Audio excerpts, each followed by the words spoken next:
सारण गुरु digital दुनिया में आप सभी बच्चों का स्वागत है।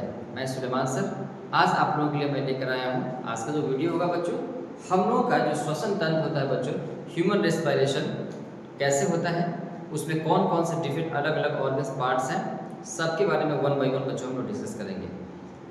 चलिए पिछले वीडियो में बस रिकैप कर लीजिए। पिछले वीडियो में आप लोगों ने क्या देखा था बच्चों, पौधों के अंदर रेस्पिरेशन श्वसन कैसे होता है, और अदर जो डिफरेंट जो एनिमल्स हैं बच्चों, लोअर कैटेगरी के एनिमल्स या हायर कैटेगरी के एनिमल्स, उसके अंदर कौन कौन से डिफरेंट रेस्पिरेटरी ऑर्गन्स होते हैं जिसके द्वारा वो गैस का एक्सचेंजेशन करता है, ऑक्सीजन और कार्बन डाइऑक्साइड का। लेकिन आज का जो बच्चों वीडियो है ये स्पेशली सिर्फ और सिर्फ ह्यूमन रेस्पिरेशन में है, ह्यूमन रेस्पिरेटरी सिस्टम के बारे में। ठीक है, तो चलिए स्टार्ट करते हैं बच्चों ये टॉपिक। देखिए ह्यूमन रेस्पिरेटरी सिस्टम में सबसे पहले तो हम लोग बात करेंगे कि ये स्टार्ट होता है बच्चों हम लोगों के नॉस्ट्रिल से। दिस इज द नॉस्ट्रिल, जो दो ओपनिंग होता है बच्चों इसमें। नॉस्ट्रिल के बाद बच्चों एक जगह आता है जिस अंदर में नेजल चेंबर, या उसी को नेजल पैसेज भी कह सकते हैं, नेजल कैविटी भी कहते हैं। नेजल चेंबर के बाद बच्चों एक पार्ट आता है नेजोफैरिंक्स, जहां पर नाक का जो चेंबर है जाकर आप लोग माउथ को ओपन करके देखेंगे तो छोटा सा एल्वियोला एक हैंगिंग रहता है, दिखाई देता है मसल्स। उसी के जस्ट पीछे बच्चों हम लोग का नाक का ओपनिंग होता है। ठीक है, तो उसको हम लोग नेजोफैरिंक्स रीजन बोलते हैं। उसके नीचे हम लोग जाएंगे तो बच्चों वहां है फेरिंग्स। फेरिंग्स के बारे में जो कहा जाता है कि it is the common passage of the food air in the water. Pharynx एक ऐसा जगह है बच्चों जहां से पानी को भी गुजरना है, हवा को भी गुजरना है और खाना को भी गुजरना है। ठीक है, फेरिंग्स हो गया। फेरिंग्स के बाद बच्चों दो रास्ते हो जाते हैं, एक फूड पाइप में चला जाता है, एक विंड पाइप में श्वास नली में चला जाता है। ठीक है, तो चलिए फेरिंग्स होगा बच्चों। फेरिंग्स के बाद अब हम लोग because we are talking about the respiratory system, हम लोग श्वसन तंत्र के बारे में बात कर रहे हैं, तो हम लोग को ओसोफेगस से तो कोई मतलब नहीं है कि ओसोफेगस जो होता है वो तो पाचन तंत्र का पार्ट है। तो हम लोग वहां से बच्चों कहा जाएगा वो लैरिंग्स में। लैरिंग्स को हम लोग स्वर तंत्र के नाम से भी जानते हैं, स्वर यंत्र। लैरिंग्स हो गया, उसको साउंड बॉक्स के जहाँ पे होता है बच्चों को। लैरिंग्स के बाद बच्चों को चला जाएगा ट्रैकिया में। ट्रैकिया क्या है? ट्रैकिया बच्चों है ये आपका जो चेस्ट कैविटी है, जो लंग्स के पास जो एक कार्टिलेज का बना हुआ रिंग गोल गोल बच्चों रिंग लाइक स्ट्रक्चर का बना हुआ एक सॉफ्ट बोन्स होता है बच्चों को, कार्टिलेज का जो बना होता है, कोलैप्स नहीं करता। ये क्वेश्चन भी आता है आप लोगों का, ठीक है, कि ट्रैकिया जो होता है वो कार्टिलेज का बना हुआ क्यों रहता है। ठीक है, तो ट्रैकिया हो गया बच्चों, उसको विंड पाइप। उसके बाद जब इस रीजन के पास बच्चों जब जाएगा ना, तो लंग्स, क्योंकि वो राइट लंग्स है और लेफ्ट लंग्स है, तो बच्चों वो जो ट्रैकिया होगा वो बढ़ जाएगा, जिसको हम बोलेंगे, एक को बोलेंगे ब्रोंकस और दोनों को हम लोग बोलेंगे ब्रोंकाई। ठीक है, इसके बाद बच्चों क्या होगा, लंग्स के अंदर जब इन करेगा ब्रोंकस, इसके बाद और फाइनेस्ट पतला पतला बच्चों ब्रोंकियोल्स में टूटेगा, ब्रोंकियोल्स में डिवाइड हो जाएगा, ब्रांचेस, बहुत सारे बच्चों ब्रांचेस। सबसे लास्ट में ब्रोंकियोल्स के बाद बच्चों एक पार्ट आता है, वो होता है एल्वियोलाई। एक बैग एक्सैक्ट लाइक स्ट्रक्चर बच्चों होता है, बैग लाइक गोल गोल गोल गोल स्ट्रक्चर होता है, और उसी के अंदर बच्चों क्या होता है कि एक्चुअल में जो ऑक्सीजन होता है या जो भी एटमॉस्फेरिक गैसेस है वो फाइनली बच्चों वहां तक पहुंचता है, और एल्वियोलाई के पास जाने के बाद बच्चों फिर वहां पे एक्सचेंजेशन ऑफ गैसेज होता है कि एल्वियोलाई से ऑक्सीजन आपके ब्लड में, आपकी बॉडी के अंदर चला जाता है, और पूरे बॉडी से ऑक्सीजन को लेकर जो ब्लड आया रहता है बच्चों, जो मैं बताऊंगा जस्ट नेक्स्ट पेज पे मैं उसको एक्सप्लेन किया हूँ। ठीक है, तो उसमें क्या होगा, आप लोग एक्सपायरेशन में CO2 बॉडी से बाहर निकलता है, तो that is the site. Alveoli का बच्चों जो साइट होता है, मैं नेक्स्ट पेज में यहाँ पे आप लोग देख सकते हैं, एल्वियोलाई का फिगर मैं बनाया हूँ, और किस तरीके से ट्रांसपोर्टेशन होता है ऑक्सीजन, ऑक्सीजनेटेड ब्लड का या डीऑक्सीब्लेट का। ऑक्सीजन हम लोग सांस जब लेते हैं तो वो कहाँ तक जाता है, उसका यूज क्या होता है, फिर CO2 कहाँ बनता है, CO2 बॉडी से बाहर हम लोग क्यों निकालते हैं, क्या हम लोग जब सांस लेते हैं तो क्या सिर्फ और सिर्फ ऑक्सीजन ही हमारे नाक के अंदर जाता है, हमारे लंग्स के अंदर जाता है, या और भी अदर गैसेस जाता है। अगर अदर गैसेस जाता है तो फिर उसका काम क्या होता है, ये सारे चीज़ों के बारे में हम लोग डिस्कस करेंगे इस टॉपिक में। ठीक है, तो चलिए सबसे पहले तो हम लोग ये बात कर लें कि मानव श्वसन तंत्र बच्चों होता है, इसमें कौन कौन से पार्ट्स होता है आप लोग देख लिए। एक तो आप लोग नॉस्ट्रिल देखे बच्चों, जिसको हम लोग नासिका क्षेत्र बोलते हैं, नेजल चेंबर होता है, नासिका में शो उसके नाम से जानते हैं, फेरिंग्स है, ग्रसनी के नाम से जानते हैं बच्चों, लैरिंग्स है, स्वर यंत्र के नाम से जानते हैं, ट्रैकिया है बच्चों पता ही है, श्वास नली हम लोग बोलेंगे, ब्रोंकाई है बच्चों, श्वसनी के नाम से हम जानते हैं, ब्रोंकियोल्स जो पतला पतला बच्चों होता है वो लघु श्वास नली बोलते हैं उसको, और लास्ट बच्चों होता है एल्वियोलाई। ठीक है, अब आइए हम लोग स्टार्ट करते हैं सबसे पहले यहाँ से। बच्चों देखो, कुदरत ने डिफेंस मैकेनिज्म, बीमारी से बचने की जो एबिलिटी है हमारे बॉडी के अंदर, ये नेचुरल तरीके से बच्चों हमारे बॉडी के अंदर सब पढ़े हुए होंगे आप लोग एपिथेलियल टिश्यू क्लास 9 में। सुनिए यहाँ पे, एक्चुअल में ये जो नॉस्ट्रिल है बच्चों ना, ये जो ओपनिंग है नॉस्ट्रिल के अंदर आप लोग दो चीज देखे होंगे। एक तो बड़े हो जाने के बाद, एडल्ट होने के बाद बच्चों देखते होंगे आप लोग उसमें हेयर आ जाता है। मेरे नाक में भी हेयर होगा, जाहिर सी बात है, जो भी एडल्ट लोग हो जाते हैं वो हेयर क्या करता है बच्चों, एक्चुअल में जब एयर को हम लोग इनहेल करते हैं ना, इनहेल का मतलब होता है बच्चों अंदर है ना, अंतर श्वसन, एक होता है बाह्य श्वसन। तो इंस्पायरेशन जब हम लोग करते हैं ना, एटमॉस्फेरिक एयर को बच्चों जब हम लोग अंदर लेते हैं तो वहां पे बहुत सारे डस्ट पार्टिकल्स, इम्प्यूरिटीज होते हैं बच्चों, उस डस्ट पार्टिकल्स इसमें गैसेस एयर में। लेकिन उस एयर में बच्चों सिर्फ ऑक्सीजन थोड़े है, ऑक्सीजन भी है, CO2 भी है, नाइट्रोजन गैस भी है, अदर गैसेस भी है, ठीक है, साथ में डस्ट पार्टिकल्स है, स्पोर्स है, पोलन ग्रेन, बहुत सारी चीजें हमारे एटमॉस्फेयर में है। तो वो हम लोग अंदर लेते हैं। तो बच्चों नाक का जो हेयर होता है, जो बाल होता है, उसको फिल्टर करने का काम करता है। तो याद रखिएगा इस नॉस्ट्रिल के अंदर बच्चों क्या होता है, इसमें फाइन हेयर रहता है, फाइन हेयर रहता है बच्चों, बहुत बाल रहता है उसके अंदर, ठीक है, एक काम। दूसरा बच्चों क्या होता है कि जस्ट इसी नेजल चेंबर, नॉस्ट्रिल के बाद नेजल चेंबर में बच्चों एक म्यूकस का सिक्रेशन हमेशा होते रहता है इसके अंदर। ये म्यूकस क्या है बच्चों, म्यूकस का मतलब होता है बच्चों चिपचिपा पदार्थ। तो नाक के अंदर अगर आप लोग आईना में देखेंगे रोशनी में, तो नाक के अंदर देखेंगे आप लोग ऐसा लगेगा कि पानी वो निकला हुआ उसमें चमकता हुआ दिखाई देगा। इसका मतलब है बच्चों देखो क्या होता है, जब हम लोग सांस लेते हैं, सपोज करो डस्ट पार्टिकल्स इंटर कर भी गया हम लोग के नाक में, और हमारा फाइन जो हेयर है बच्चों, हेयर अगर उसको फिल्टर नहीं कर सका, तब तो बच्चों वो जो पार्टिकल्स है वो चला जाएगा आपके लंग्स में, लंग्स में इन्फेक्शन करा देगा। वैसे कंडीशंस में कुदरत ने हमारे बॉडी के अंदर एक नेजल एपिथेलियल टिश्यू दिए हैं, जिसमें से एक म्यूकोजल एपिथेलियल के नाम से भी जानते हैं, वह चिपचिपा पदार्थ निकलता है, और वह जो डस्ट पार्टिकल से जो भी जर्म्स है, बैक्टीरिया, वायरस, फंगस, बच्चों जाकर उसके साथ चिपक जाता है। और जब बच्चों चिपक जाता है उसके बाद क्या होता है, अक्सर हम लोग देखते होंगे कि नाक से जो हम लोग गंदगी निकालते रहते हैं वो क्या है, उस गंदगी को कभी पानी में डाल के बच्चों माइक्रोस्कोप में देखिएगा तो न जाने कितने तरह का जर्म्स, डस्ट पार्टिकल्स क्या क्या उसमें दिखाई देंगे, ठीक है। तो एक काम तो ये हो गया नॉस्ट्रिल का, हम समझ गए लोग, नेजल चेंबर का। अच्छा एक और बात बच्चों, इसी नेजल चेंबर के अंदर एक होता है ऑल्फैक्टरी, इसको इसमें एक ऑल्फैक्टरी रिसेप्टर्स होता है बच्चों।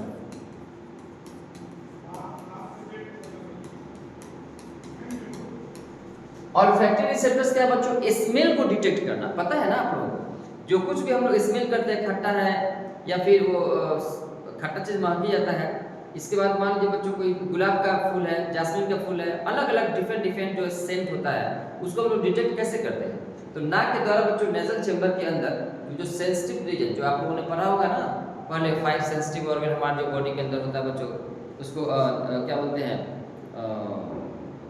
ईयर है, आईज है, नोज है, स्किन है और टॉन्ग है, ठीक है। तो एक उसके अंदर ऑल्फैक्टरी रिसेप्टर्स का है जो कि स्मेल को डिटेक्ट करने का काम करता है बच्चों, ब्रेन तक लेकर जाता है। फेरिंग्स का बच्चों पता ही हम लोग को, फेरिंग्स के बारे में हम लोग क्या कहेंगे, तो बस इसके बारे में इतना ही याद रखिएगा कि ये कॉमन पैसेज होता है। कैसा होता है बच्चों, कॉमन पैसेज होता है ये, फूड के लिए, एयर के लिए, वाटर के लिए, सबके लिए। फेरिंग्स के बाद बच्चों जब स्वर यंत्र जब लैरिंक्स पर जाएगा, तो एक बात बच्चों याद रखना कि लैरिंक्स के पास इस ट्रैकिया के ऊपर, यहाँ पे देखिए, ये तो हो गया बच्चों ट्रैकिया, दिस वन ये ट्रैकिया हो गया। ट्रैकिया के ऊपर देखिए यहाँ पे मैं क्या बनाया हूँ, यहाँ पे एक जो ट्रैकिया का ओपनिंग होता है बच्चों, उसका नाम होता है ग्लोटिस। इसका नाम क्या होता है, GLOTTIS, ग्लोटिस। और इसी के ऊपर बच्चों यहाँ पे ध्यान दो, येलो कलर का एक यहाँ पे एक कवर अप, एक बच्चों एक कार्टिलेज का बना हुआ एक फ्लैप रहता है, ढक्कन समझिए, ढक्कन, एपिग्लोटिस उसका नाम होता है। इसका काम क्या है बच्चों, जब हम लोग खाना खाते हैं ना, तो खाना का जब हम लोग निगलते हैं तो आप यहाँ पे देखिएगा मूवमेंट होगा यहाँ पे, तो वो जो मूवमेंट होता है एक्चुअली क्या होता है, एपिग्लोटिस ग्लोटिस को कवर अप कर लेता है। किस लिए, to prevent the entry of the food substances into the mouth, हमारे सॉरी इनटू द ओसोफेगस, हमारे डाइजेस्टिव ट्रैक्ट के अंदर बच्चों, ओसोफेगस के अंदर एक भी चावल का दाना, बस कुछ भी खाना पीना उसमें जाए, ट्रैकिया के अंदर बच्चों एक भी चावल का दाना नहीं जाना चाहिए। तो खाना क्या होता है बच्चों, इसको बंद करता है एपिग्लोटिस ऑफ ट्रैकिया को, तो भोजन कहाँ जाता है, ओसोफेगस में हम लोग चला जाता है, उसको हम लोग ग्रास नाली के नाम से जानते हैं, ठीक है। लेकिन अगर सपोज कीजिए आप लोग बताइए कि अगर कोई चावल का टुकड़ा भी अगर ट्रैकिया के अंदर चला गया तो क्या बच्चों इसके अंदर कोई एंजाइम्स है क्या उसको डाइजेस्ट करने के लिए? क्या कोई उसके अंदर ऐसा कोई रीजन है कि आप डाइजेशन के बाद उसको एब्जॉर्ब भी कर ले ब्लड? नहीं। इसीलिए बच्चों जो हम लोग जब सरकता है ना, कभी कभी ऐसा होता है कि एपिग्लोटिस सही तरीके से काम नहीं करता है, तो अक्सर हम लोग खांसी मतलब खांसने लगते हैं लोग, ये सड़क, लोग कहते हैं सड़क गया, लोग कहते हैं कोई याद कर रहा है, कोई याद नहीं करता है। एक्चुअल में मेन वजह बच्चों ये है एपिग्लोटिस प्रॉपर तरीके से उसका काम नहीं किया आपका, इसीलिए हम लोगों को सड़क जाता है। तो एपिग्लोटिस और ग्लोटिस बच्चों दिमाग में रखना आप लोग। ग्लोटिस है क्या? तो ट्रैकिया का जो ऊपर का जो ओपनिंग होता है उसी ओपनिंग को बोलते हैं ग्लोटिस, और उसको ढकने वाले को बोलते हैं, जो कार्टिलेजनस जो फ्लैप रहता है बच्चों उसको बोलते हैं एपिग्लोटिस। ठीक है, तो ये हम कहाँ रहता है बच्चों? लाइनेज। इसको साउंड देखिए, यही बच्चों साउंड बॉक्स होता है, इसको वॉइस बॉक्स के नाम से भी जानते हैं।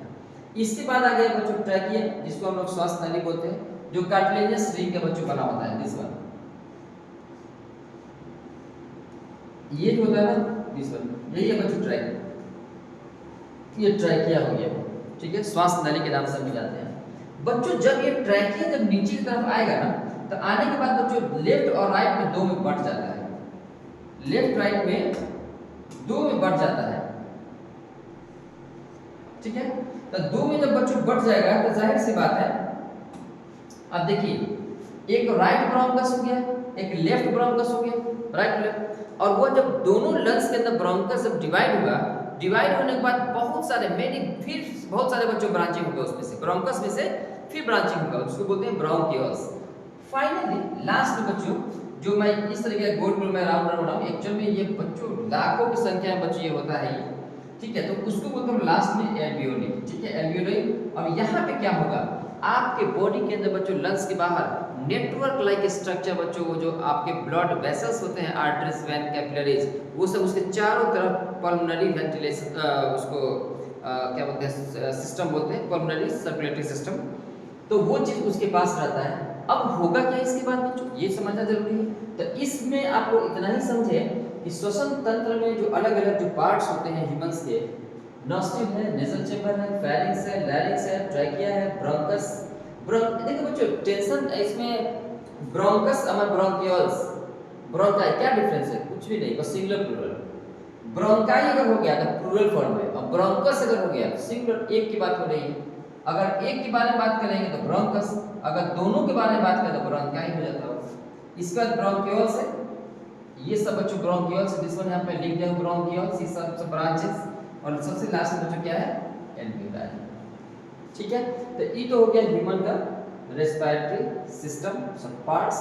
अब आइए, अब इस फिगर पे बच्चों थोड़ा सा आप लोग ध्यान दीजिए, फिगर पे भी ध्यान मत दीजिए। अभी यहाँ पे देखिए, देखो बच्चों हम लोग जब सांस लेते हैं ना, तो एक तो सांस को अंदर लेना मतलब हम लोग उसको बोलते हैं इंस्पायरेशन, अंतः श्वसन, इंस्पायरेशन करते हैं, और दूसरा क्या होता है, एक्सपायरेशन। इसके बारे में समझिए क्या है भाई।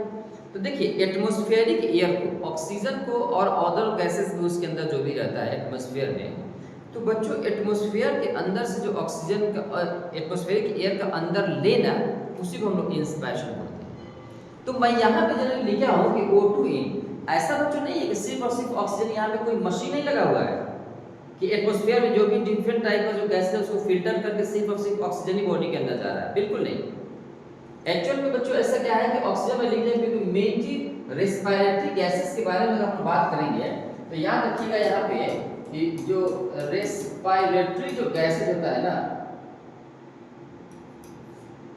रेस्पिरेटरी गैसेस एक्चुअल में दो ही होता है बच्चों, एक होता है ऑक्सीजन और दूसरा होता है CO2। दूसरा गैसेस को बच्चों को नहीं लेते कि उसकी कोई इंपॉर्टेंस नहीं है उसमें, नहीं तो आप लोगों को तो पता ही है ना। अगर हम लोग मैं ये बात करूं कि एटमॉस्फेयर के अंदर कितने परसेंटेज सब अलग अलग गैसेस हैं, तो आप लोग कहेंगे ना कि हम लोग पढ़े कि सर कि जो नाइट्रोजन होता है वो कितना होता है, आप लोग कहेंगे नाइट्रोजन 78% होता है। इसके बाद ऑक्सीजन कितना होता है, तो आप लोग कहेंगे 21% होता है। CO2 कितना होता है, 0.04% होता है।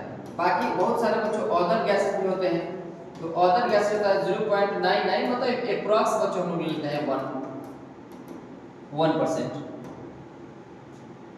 तो अदर गैसेस में बच्चों ये सब है, CO2 0.04% है, ऑक्सीजन 21% है, 21% है, नाइट्रोजन 78 है। तब तो हम लोग ये भी सोच सकते हैं कि ऑक्सीजन ही क्यों, नाइट्रोजन ज़्यादा है, नाइट्रोजन अंदर जाना चाहिए, नहीं। सवाल बच्चों यहाँ पे एक चीज आता है कि जब सांस हम लोग लेते हैं ना एटमॉस्फेरिक एयर को, तो बच्चों वह आपके लंग्स में जाने के बाद उसको वेलकम करने के लिए तो कोई होना चाहिए ना। नाइट्रोजन का पूछने वाला कोई नहीं है। वहाँ पे बच्चों है आपके बॉडी के अंदर जो ब्लड है, ब्लड के अंदर बच्चों जो रेड ब्लड सेल्स है आरबीसी, आरबीसी के अंदर जो पिगमेंट्स है हीमोग्लोबिन, वह हीमोग्लोबिन ऑक्सीजन को कहता है आप लोग का वेलकम है। एक हीमोग्लोबिन चार ऑक्सीजन को अपने अंदर बांधता है। One haemoglobin carry the 4 molecule of oxygen. तो क्या होता है बच्चों, वह जो ब्लड होता है, हीमोग्लोबिन जो होता है ब्लड के अंदर, हीमोग्लोबिन ऑक्सीजन के साथ बाइंड करके बच्चों बना देता है ऑक्सी हीमोग्लोबिन। अब इस बात को बच्चों थोड़ा सा ध्यान से समझिए।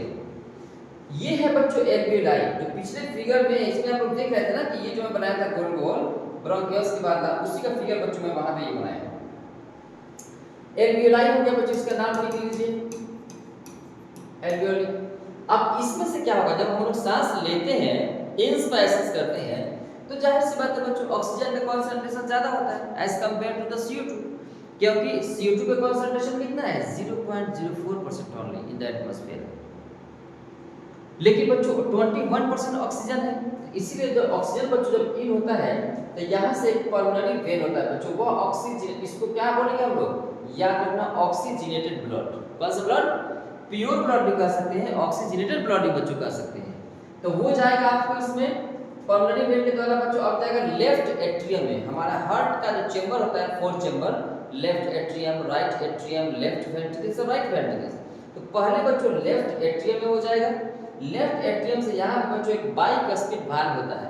मैं हार्ट के बारे में बताऊंगा जब आप लोगों को ट्रांसपोर्टेशन में पढ़ाऊंगा ना ह्यूमन सर्कुलेटरी सिस्टम, तो वहां हम लोग बात करेंगे हार्ट के चेंबर के बारे में। तो बहुत सारे पार्ट्स में नाम नहीं लिखा, सिर्फ और सिर्फ यहाँ पे चेंबर समझ लीजिए बस। तो ऑक्सीजनेटेड ब्लड बच्चों, प्योर ब्लड कहा गया, उसी को ऑक्सीजनेटेड ब्लड भी कह सकते हैं। इसके बाद बच्चों ऑक्सी हीमोग्लोबिन ब्लड भी कह सकते हैं बच्चों। प्योर ब्लड अलग अलग नाम से मिल जाते हैं, यहाँ पे मैंने भी दिया हूँ, ऑक्सीजनेटेड हो गया या प्योर ब्लड हो गया या ऑक्सी हीमोग्लोबिन भी हो गया। इसमें से लेफ्ट एट्रियम से बच्चों जाएगा वो लेफ्ट वेंट्रिकल से ब्लड, और लेफ्ट वेंट्रिकल हाई प्रेशर के साथ बच्चों जब ब्लड को जब पंप करेगा तो वह पूरे बॉडी में बच्चों आर्टरी के द्वारा पूरे बॉडी में भेज देगा। अब ये मैं लिखा हूँ टिश्यू, टिश्यू का मतलब होता है बॉडी टिश्यू, एक एक सेल्स तक, एक एक टिश्यू, एक एक ऑर्गन से, एक एक कोशिका तक बच्चों वह ऑक्सीजन जाएगा, जाकर दे देंगे। अब क्या होगा, तो आप लोगों को पहले भी बता चुका हूँ कि बच्चों जब ऑक्सीजन हमारे बॉडी के अंदर जब एक एक सेल तक जब पहुंच जाता है लंग्स के पास से, उस ऑक्सीजन का यूज होता है बच्चों किसके लिए, फूड के ऑक्सीडेशन के लिए, फूड आइटम्स को बच्चों तोड़ने के लिए। पता है ना वो बच्चों एटीपी एनर्जी के बारे में जो आप लोग पढ़े थे। तो अब क्या होगा बच्चों टिश्यू के अंदर, तो अब यहाँ पे फिर छोटी सी बात में फिर वो रिएक्शन को मैं आप लोगों में बता रहा हूँ, थोड़ा सा बच्चों यहाँ पे ध्यान दो। क्या ये बात पता है आप लोगों को कि जो ग्लूकोज होता है बच्चों C6H12O6, ये आप लोग पढ़े हैं ना कि आपके माइटोकॉन्ड्रिया में ऑक्सीजन के प्रेजेंट में यह ग्लूकोज बच्चों टूटता है किसमें, H2O plus CO2 plus ATP। तो चलिए बच्चों यहाँ पे थोड़ा सा देख लीजिए, देखिए तो CO2 बना, अरे H2O तो बॉडी आपका इस्तेमाल कर लेगा, एनर्जी भी आपका बॉडी इस्तेमाल कर लेगा, जो एटीपी जो ऊर्जा होता है बच्चों एटीपी के फॉर्म में, बेसिक ट्राइफॉस्फेट के फॉर्म में जो ऊर्जा होता है ये तो इस्तेमाल कर लेगा बॉडी, ठीक है। लेकिन CO2 का क्या होगा, क्योंकि CO2 is the harmful gases, CO2 is the warm gases, इसलिए आप लोग CO2 गर्म होता है, ऐसे आप लोग सब सांस छोड़ते हैं तो फील होगा उसमें हॉटनेस, वार्मनेस, ठीक है। तो यही CO2 बच्चों, यही रिएक्शन होता है आपके माइटोकॉन्ड्रिया के अंदर, ऑक्सीजन के प्रेजेंट में ग्लूकोज टूटता है बच्चों। ये भी बात पता है ना आप लोगों को कि 1 मॉलिक्यूल ग्लूकोज से, अगर आप लोग बात करेंगे 1 मॉलिक्यूल ग्लूकोज से बच्चों कितना एटीपी बन रहा था, तो 38 मॉलिक्यूल ऑफ एटीपी बच्चों बनता है। ये बच्चों रेस्पिरेटरी सिस्टम का देन है, ये ऑक्सीजन का देन है जो आपकी बॉडी के अंदर इतना ज्यादा मात्रा में बच्चों एनर्जी बनते रहता है हमेशा, ठीक है। अब क्या होगा, तो यह जो CO2 बच्चों ध्यान दो, अब यहाँ पर टिश्यू के पास CO2 का कंसंट्रेशन ज्यादा किधर है, इस ब्लड में CO2 ज्यादा है या आपको बॉडी टिश्यू में, सेल्स में। तो जाहिर सी बात है बच्चों आप लोग कहेंगे सर ये तो रिएक्शन जो सेल्स के अंदर हुआ है ना, तो सेल के अंदर CO2 ज्यादा है। अब उस सेल से टिश्यू से CO2 बच्चों वही ब्लड वही आरबीसी जो आपके यहाँ से ऑक्सीजन को लेकर आया, अब वही ब्लड का जो डिफरेंट जो कंपोनेंट्स है बच्चों, आरबीसी है या फिर डब्ल्यूबीसी है या प्लेटलेट्स वगैरह है या प्लाज्मा है, तो मेनली बच्चों हम लोग बात करते हैं। मैं यहाँ पे एक और चीज बता दूंगा बच्चों, ऑक्सीजन का जो ट्रांसपोर्टेशन होता है ना, ऑक्सीजन गैस कैरी करना, वह दो चीज 97% ऑक्सीजन का ट्रांसपोर्टेशन बच्चों करता है आरबीसी। ऑक्सीजन का 97% आरबीसी बच्चों ट्रांसपोर्ट करता है बॉडी के अंदर, और बाकी जो 3% जो बच्चों बच गया वो करता है प्लाज्मा। कौन करता है? प्लाज्मा करता है, इसको याद कर लीजिएगा, ठीक है। अब यहां तक आ गया, अब क्या करेगा बच्चों, सेल से टिश्यू, अब वो CO2 निकलेगा। अब CO2 क्या होगा बच्चों, एक वेना केवा आप लोग पढ़े होंगे या सुने होंगे या फिर पढ़ेंगे। वेना केवा मेन बच्चों हम लोग को आर्टिस्ट तो निकलता है ना, जो मोटा सा जो बच्चों वेन होता है हम लोगों का, तो वह वेना केवा के द्वारा बच्चों CO2 आपके हार्ट के राइट एट्रियम में जाएगा। हम लोगों का हार्ट के राइट साइड में राइट एट्रियम बच्चों जाएगा। राइट एट्रियम से यहाँ पे ट्राइकस्पिड वाल्व है, तो ट्राइकस्पिड वाल्व के द्वारा, मैं इसलिए नहीं लिखा हूँ ट्राइकस्पिड वाल्व या बाइकस्पिड वाल्व क्योंकि ज़्यादा कॉम्प्लेक्स हो जाएगा। अभी तो हम लोगों को श्वसन तंत्र से मतलब है ना, अभी हम लोगों को पूरा हार्ट सर्कुलेटरी सिस्टम से मतलब नहीं है ज़्यादा, तो मैं बताऊंगा वो उस वक्त। राइट एट्रियम में आया बच्चों कैसा ब्लड, तो डीऑक्सीजेनेटेड ब्लड। राइट एट्रियम से राइट वेंट्रिकल्स में आया, और राइट वेंट्रिकल्स प्रेशर जब ब्लड को जब पंप किया तो बच्चों उस इम्प्योर ब्लड को भेज दिया लंग्स के पास, काहे के लिए? CO2 को बाहर निकालने के लिए। तो बच्चों याद रखना, अगर मैं सवाल करूं आप लोगों से कि what are the different side, कौन कौन सा आपके बॉडी के डिफरेंट साइड से जगह है where the oxygen and carbon dioxide exchange to each other, कि आपके ऑक्सीजन और कार्बन डाइऑक्साइड के बच्चों आदान प्रदान कहाँ होता है, तो याद रखना एक आदान प्रदान बच्चों होता है यहाँ पर, एक हो गया आपका दिस वन, एक तो यहाँ पे बच्चों हो रहा है कि ये साइड हो गया, और दूसरा बच्चों ये साइड हो गया।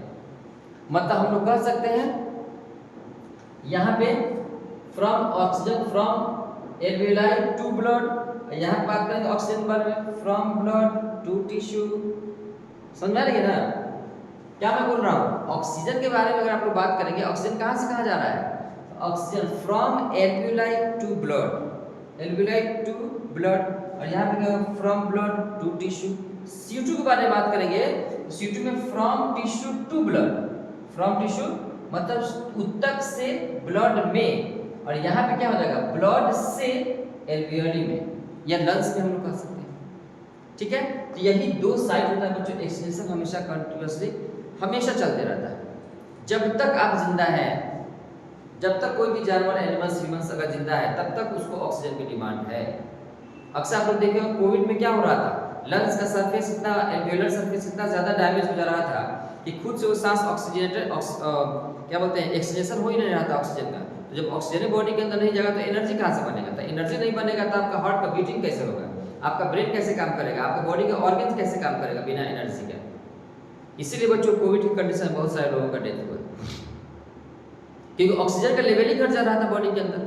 अब वैसे बच्चों क्या 95 के आसपास ऑक्सीजन का लेवल बच्चों आपकी बॉडी के अंदर होना चाहिए, उससे अगर कम हो रहा है 90 से अगर कम हो रहा है तो फिर कोई ना कोई प्रॉब्लम है आपके लंग्स के अंदर, कोई ना कोई इन्फेक्शन है आपके लंग्स के अंदर, ठीक है। तो इस तरीके से बच्चों ये बात होता है, याद रखिएगा, ठीक है। हाँ, एक सवाल आप लोग कर सकते हैं कि सर आप तो यहाँ पे वेन लिखे हुए हैं, ये वेन है और इधर प्योर ब्लड है, तो इधर भी यहाँ पे वेन है, ऑक्सीजन लिखे हुए हैं। जनरली आप लोगों को तो ये पता होगा, पढ़े होंगे कि हमारे बॉडी का जो आर्टरी होता है वो प्योर ब्लड को ट्रांसपोर्ट करता है और जो वेन होता है वो डीऑक्सीडेटेड ब्लड को ट्रांसपोर्ट करता है, ठीक है। लेकिन याद रखना एक्चुअल में कुदरत ने ऐसा दे दिया हुआ है, यहाँ पे बच्चों वेन है और इधर क्या है बच्चों, यहाँ पे आर्टरी है, इसलिए कि the wall of artery is thicker than the wall of when. जो आर्टरी का जो वॉल दीवार होता है बच्चों मोटा होता है और वेन का पतला होता है, तो क्योंकि यहाँ पे जब राइट वेंट्रिकल्स ब्लड को पंप करेगा, अब बच्चों प्रेशर तो ज्यादा रहता है, पंप कर रहा है, ये फट ना जाता है अगर यहाँ पे वेन रहता है, तो इसीलिए कुदरत ने वहां बच्चों आर्टरी दे दिया हम लोगों को, कॉमन चीज नहीं है। इसके बाद हम लोग बात करेंगे, इसके बाद बच्चों हम लोग बात करेंगे किसके बारे में, ये हो गया, ये हो गया, यस यस यस, ओके। तो देखिए अब हो गया, आपको CO2 के बारे में बात करेंगे, तो CO2 आ गया यहाँ पे, फिर यहाँ से भेज देगा वहाँ। इतना बात याद रखिएगा लोग कि दो चीज, मैं एक चीज लिख दूं क्या यहाँ पे, जगह कमी हो रही है, एक काम जस्ट 1 मिनट, आप लोग एक पेज और बना लीजिए। चलिए मैं एक यूनिक चीज बता दूं आपको। ऑक्सीजन के बारे में अगर आपको बात करेंगे तो याद रखिएगा, ऑक्सीजन कहां से कहा जाता है, फ्रॉम एल्वियोली टू ब्लड, ये पहला चीज होता है लंग्स के पास, कहां पे, लंग्स के पास, from blood alveoli to blood. और दूसरा जो होता है बच्चों वह कहां एक्सचेंज होता है, तो फ्रॉम ब्लड टू टिश्यू। अच्छा दूसरी बात अगर आप लोग बात करेंगे, अगर CO2 के बारे में बात करेंगे बच्चों, CO2 कहां से होता है, तो आप लोग याद रखिएगा फ्रॉम टिश्यू टू ब्लड। और दूसरा आप लोग याद रखेंगे फ्रॉम ब्लड टू एल्वियोली, याद रहेगा। चलिए यही होगी, ठीक है। तो इस तरीके से ट्रांसपोर्टेशन होता है। और बातें आप लोग यहाँ पे समझ लीजिए, मैं परसेंटेज बताया ही था आप लोगों को कि अगर आप लोग बात करेंगे रेस्पिरेटरी गैसेस, देखो बच्चों एक चीज में और तुम लोगों को मैं बता दूं, पता है ना आपका रेस्पिरेटरी गैसेस कौन कौन सा होता है,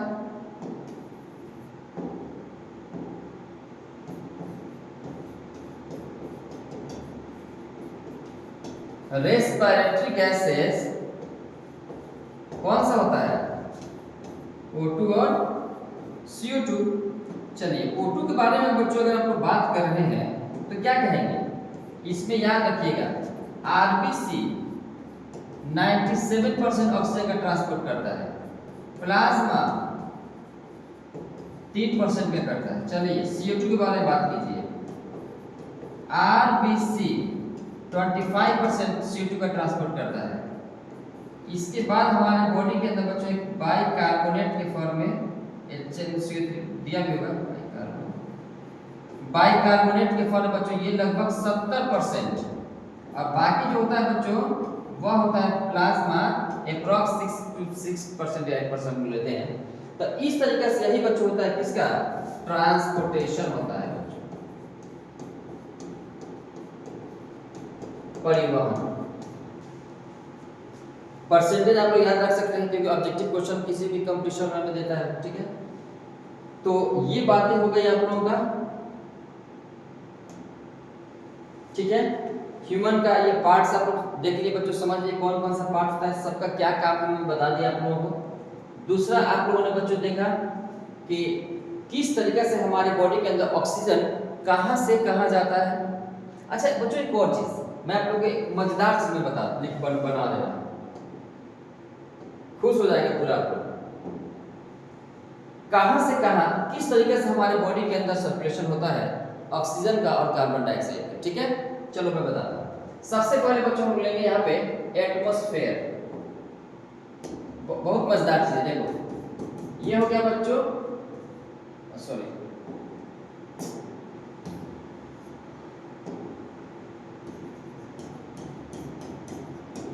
चलिए एटमॉस्फेयर, ठीक है, वातावरण।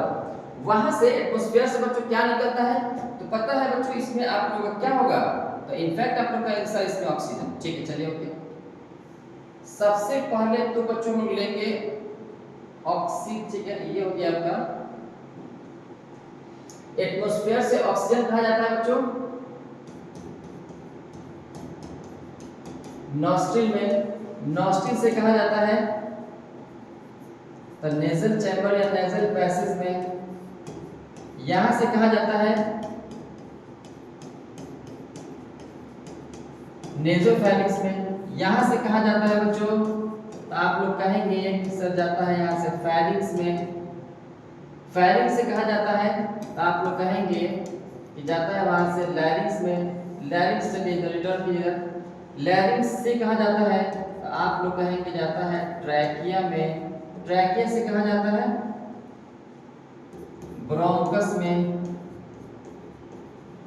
ब्रोंकस से कहा जाता है आप लोग कहेंगे सर इसके बाद जाता है ब्रोंकियल्स में, इसके बाद कहा जाता है तो आप लोग कहेंगे सर एल्वियोली में जाता है, वहां पे एक्सटेंशन हो गया।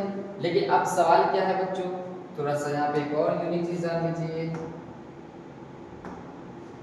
यहां से ऑक्सीजन इन किया, ऑक्सीजन ऑक्सीजन गया, ऑक्सीजन गया, ऑक्सीजन गया फेरिंग्स, ऑक्सीजन, फिर इसको कहा गया ऑक्सीजन लैरिंग्स में, ट्रैकिया में, इसमें गया, फाइनली सब गया, ठीक है। ब्रोंकियस हो जाएगा, लास्ट में एल्वियोलाई। अब देखिए एल्वियोलाई से कहा जाएगा, तो पता है बच्चों एल्वियोलाई से अब यहां से चला जाएगा आपके ब्लड में, इसमें चला जाएगा ब्लड में। चलिए अब ब्लड के बाद कहा जाएगा, तो अब ब्लड से बच्चों हो जाएगा बॉडी के टिश्यू या आप लोग कह सकते हैं सेल्स में, ठीक है। ऑक्सीजन चला गया, उलट दो इसको, ऑक्सीजन जिस तरीके से बच्चों एटमॉस्फेयर से ऑक्सीजन नॉस्ट्रिल में गया, नेजल चैम्बर में गया, नेजल फेरिंग्स में गया, फेरिंग्स में गया, लैरिंग्स कंठ यहाँ पे लैरिंग्स में गया, फिर ट्रैकिया में गया, ब्रोंकस में गया, ब्रोंकियोस में बहुत सारा ब्रांच, एल्वियोलाई में गया, वहां से ब्लड से सेल या टिश्यू में चला गया। अब CO2 के लिए बच्चों उलट दो, अब इधर से अगर आप लोग करेंगे तो CO2 के लिए बच्चों दूसरा हो जाएगा, मतलब ये रिवर्स हो जाएगा। तो इसको आप लोग अगर मैं ब्लू से ये लिखा हूं तो जस्ट आप लोग एक काम और कर लेंगे, आप लोग इस तरीके से एक और बना सकते हैं, इसको येलो कर ले लीजिए। टिश्यू से CO2 कहा जाएगा ब्लड में, फिर यहाँ एल्वियोलाई में, एल्वियोलाई से फिर दिस वन, बस ऐसे ऐसे बच्चों पलट दीजिए इसको।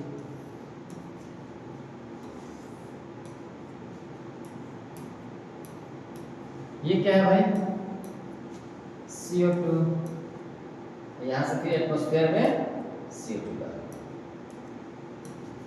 CO2, जहां जहां येलो है बच्चों को समझिए CO2 मतलब CO2 बना टिश्यू के अंदर, तो यहाँ से बच्चों रिवर्स हुआ, CO2 बाहर निकल गया, एटमॉस्फेयर में चला गया, और ऑक्सीजन एटमॉस्फेयर से लिया बच्चों, ऑक्सीजन ये बात द्वारा बच्चों बॉडी के अंदर आता है, ठीक है। तो बस बच्चों यही था आपका रेस्पिरेटरी सिस्टम, ज्यादा कुछ कॉम्प्लेक्स नहीं था। चलिए आज के लिए इतना ही रहा, ठीक है। और नेक्स्ट जो वीडियो होगा बच्चों वो हम लोग का होगा प्लांट का जो श्वसन हो गया, एनिमल्स ह्यूमंस का भी बच्चों स्पेशल हो गया। अब नेक्स्ट जो टॉपिक होगा वो होगा आप लोगों का ट्रांसपोर्टेशन। हम लोग पहला चैप्टर पढ़ लिए, न्यूट्रिशन हो गया पोषण, दूसरा श्वसन हम लोग पढ़ लिए, अब हम लोग बात करेंगे ट्रांसपोर्टेशन परिवहन के बारे में। ओके बच्चों, चलिए all the best, have a nice day.